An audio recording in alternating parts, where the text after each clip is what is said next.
In just over 2 years, Naíscoil na Seolta has seen increasing demand for nursery education through Irish in predominantly unionist East Belfast. It's still a small operation, but with big plans for the autumn. With the help of several £100,000 from the Irish government, it's moving to a new home.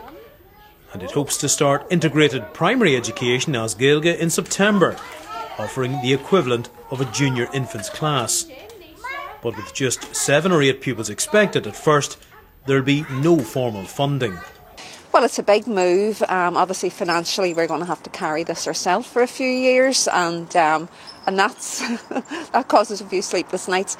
But you can't ask parents to sign up to something that doesn't exist. But once it's real, parents want to get on board. Hitch. The move to offer junior infants will depend on finding a funder to pay a teacher and classroom assistant. Discussions are ongoing. But those behind the school have made this kind of leap of faith before. The nursery was not universally welcomed at first, but has weathered that opposition to flourish. And those working with the children say they have as well.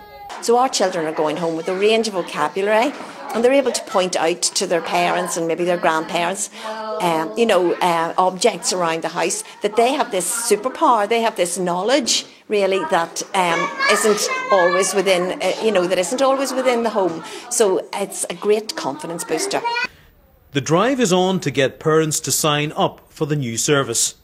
A case of build it and they will come, say the project supporters. Conor McCauley, RTE News, East Belfast.